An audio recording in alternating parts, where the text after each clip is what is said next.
Bismillahirrahmanirrahim, Bapak Ibu, teman-teman yang Allah muliakan. Alhamdulillah masih bisa mengikuti video-video dari kursus online metode tes. Insyaallah kursus ini akan membantu kita secara bertahap menjadikan kita hafiz-hafizah insyaallah. Lalu kita masuk pada pembahasan ini.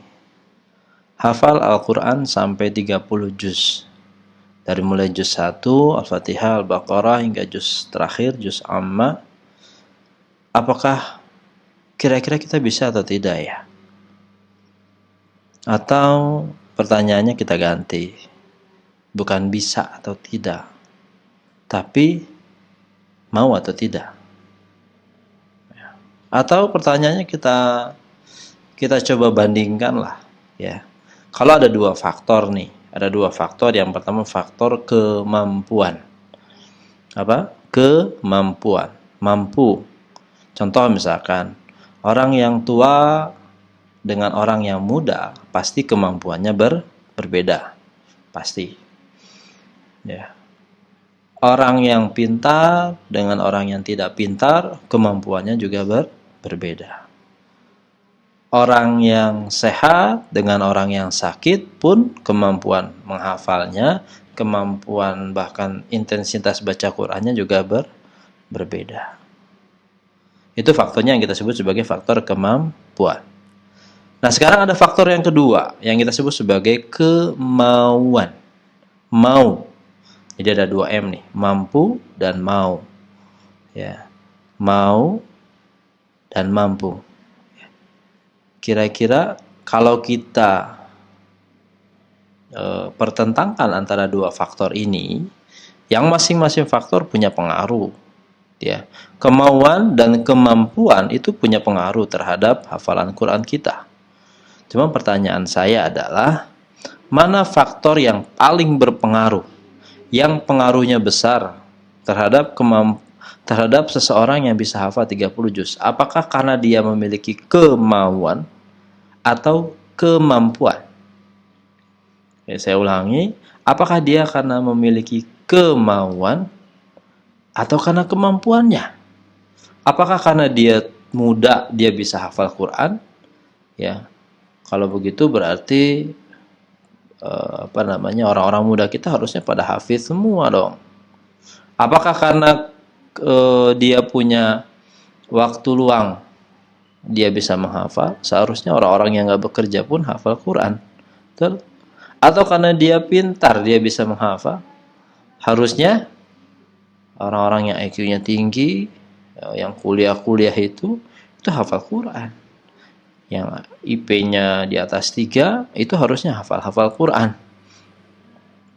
Itu jadi mana nih? Mau atau mampu yang paling besar? Kita jawab dulu ya, supaya nanti cara kita mencari solusinya bisa mudah.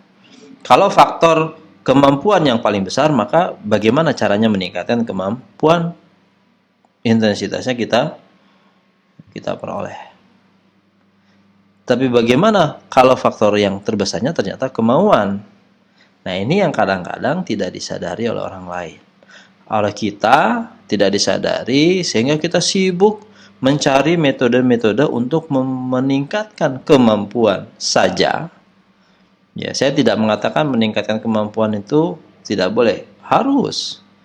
Ya, misalkan ada yang menghafal dengan mendengar, ada yang menghafal dengan menulis, ya, ada yang menghafal dengan melihat. Bagaimana cara meningkatkan menghafal dengan gerakan, dengan meningkat, silakan.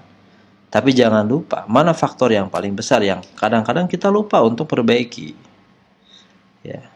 Oke, untuk membantu itu saya ingin memperlihatkan beberapa fakta. Nggak banyak sih, cuma satu fakta aja ya. Ini fakta aktivitas harian kita ya, dari 24 jam. Yang saya dapatkan datanya tahun 2016 kalau nggak salah, dari lembaga yang disebut sebagai Digital GfK. Ya, jadi kalau saya lihat websitenya, memang lembaga ini sering melakukan kajian-kajian, penelitian-penelitian terhadap perilaku masyarakat terhadap dunia handphone. Dan faktanya didapatkan bahwa 5,5 jam sehari rata-rata orang Indonesia, orang Asia itu membuka handphone. Jadi rata-rata orang Asia itu buka handphonenya 5,5 jam sehari. Menurut data itu.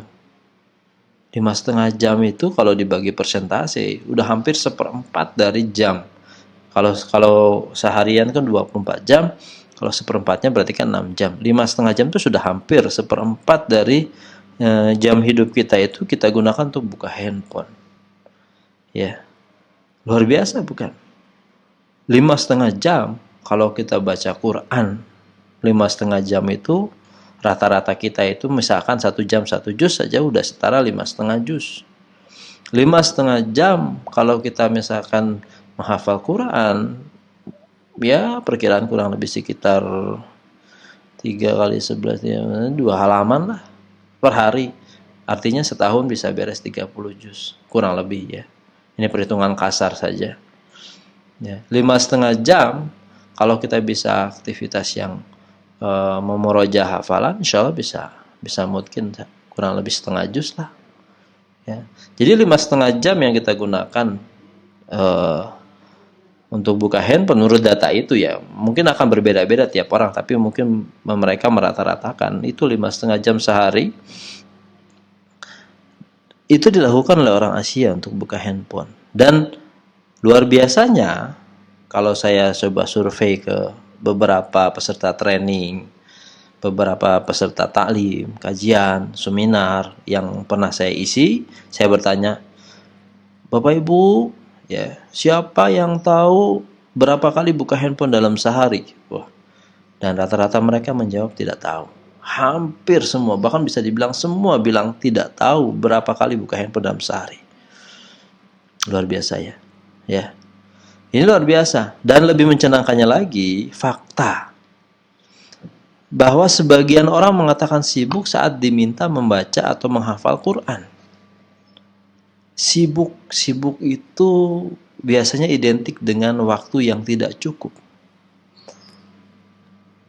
Ya, waktu tidak cukup nih karena aktivitas kerja atau aktivitas apapun. Ya, maka sebagian orang ketika, ayo kita menghafal Quran, ayo kita baca Quran. Oh maaf, saya nggak sempat. Ya, saya nggak sempat ketika disuruh membaca atau menghafal Quran. Tapi ketika ditanya, berapa kali buka handphone? Nggak tahu. Padahal itu orangnya sama. Kesibukannya harusnya sama. Tapi ketika ditanya, berapa kali buka handphone? Nggak tahu, karena banyak tadi. Ya. Dan ini luar biasa. Ini fakta yang ada dalam kondisi kita. Jadi sebenarnya apakah sibuk ini sebuah alasan atau tidak? Ya, kita harus renungi lagi lah. Jangan-jangan kita hanya mencari cara untuk membenarkan ketidakmauan kita. Perhatikan. Jangan-jangan kita hanya mencari cara untuk membenarkan ketidakmauan kita bersama Quran. Ya. Nah, fakta lagi. Beberapa orang mengatakan kendala tahfiz adalah usia. Tua, muda, pintar, tidak pintar, atau bodoh. Maaf ya, kata ini keluar. Sehat, sakit. Ini adalah parameter yang menentukan seorang itu bisa hafal, bisa dekat dengan Quran, bisa banyak baca Quran atau tidak. Kita lihat coba. Pertama dari usia, tua, muda. Pertanyaan saya, kalau memang orang tua susah baca Quran, karena sudah usia tua, orang tua susah menghafal Quran karena udah usia tua. Pertanyaan saya, apakah yang tua itu langsung lahir tiba-tiba langsung tua? Atau dia mengalami muda dulu? Harusnya mengalami muda dulu, nggak mungkin kita. Dia langsung tua. Ya. Misalkan ada orang lagi pintar, gara-gara pintar dia bisa hafal Quran. Kalau mau lebih mudah, ya jelas. Tapi kalau gara-gara pintar ini menjadi syarat mutlak dia hafal Quran. Berapa banyak orang pintar di negeri ini? Dan berapa banyak jumlah penghafal Quran? Jumlah orang yang hafal Quran. Tidak usah hafal Quran. Berapa banyak orang pintar di negeri ini dan berapa banyak di antara mereka yang tilawah Qurannya sebulan khatam saja. Ya. Jadi usia, pintar bukan lagi harus alasan sebenarnya. Sehat ya, sehat sakit ya. Berapa banyak orang yang sehat ya, itu tidak bisa menghafal Quran. Kita lihat realita misalkan saya terinspirasi seorang anak ya, teman saya ya, mungkin teman jauh ya, punya anak kena cerebral palsy dan sudah terkenal juga di media-media online, media televisi. Namanya Fajar, yang bisa hafal Quran di usia 5 tahun. Dan beliau menghafal Quran dalam kondisi lumpuh otak. Bapak Ibu bisa bayangkan. Lumpuh otak, kita menghafal pakai otak. Tapi anaknya lumpuh di bagian itu. Dan alhamdulillah usia 5 tahun anaknya sudah hafal 30 juz. Ya, usia 5 tahun hafal 30 juz. Kenapa bisa? Ya selain memang itu karunia Allah Subhanahu wa taala, lihat ikhtiarnya. Ya, ikhtiar yang dilakukan oleh orang tuanya dari mulai anak itu lahir sampai usia 5 tahun. Pertanyaannya, kenapa anak kita yang sehat saat ini udah lebih dari 5 tahun usianya tidak juga menghafal Quran? Atau kita yang lahir dalam kondisi sehat walafiat tidak juga memanfaatkan karunia ini?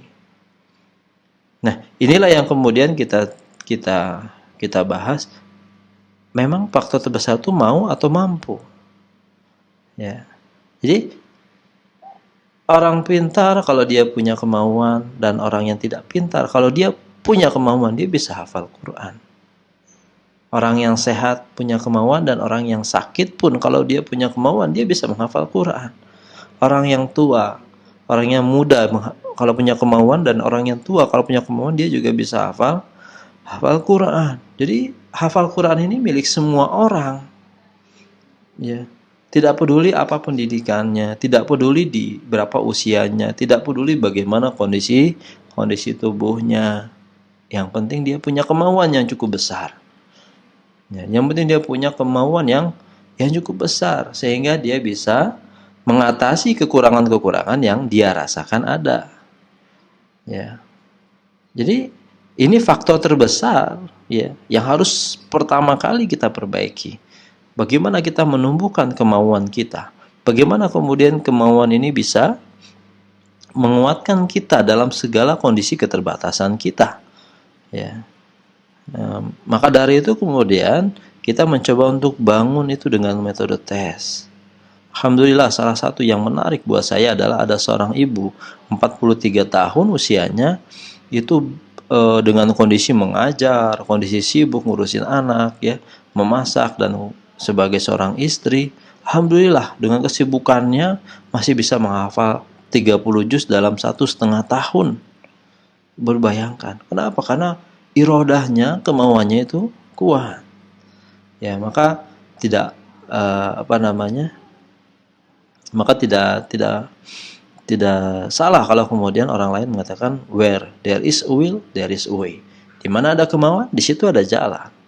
Maka dari Bapak Ibu yang Allah muliakan, teman-teman yang berbahagia, jangan lupa kita tingkatkan kemauan kita dulu. Ya, baru nanti kita berbicara tentang kemampuan. Tapi di awal ini kita coba tingkatkan kemauan kita. Seberapa besar kita mau, seberapa besar keinginan kita untuk bisa bersama Quran, untuk bisa tilawah Quran, untuk bisa menghafal Quran. Ya, karena dengan begitulah kemudian kita bisa menjawab tantangan untuk fase-fase yang selanjutnya. Sudah siap ya? Udah punya kemauan belum? Harus punya. Siap? Insyaallah. Bismillah. Ya.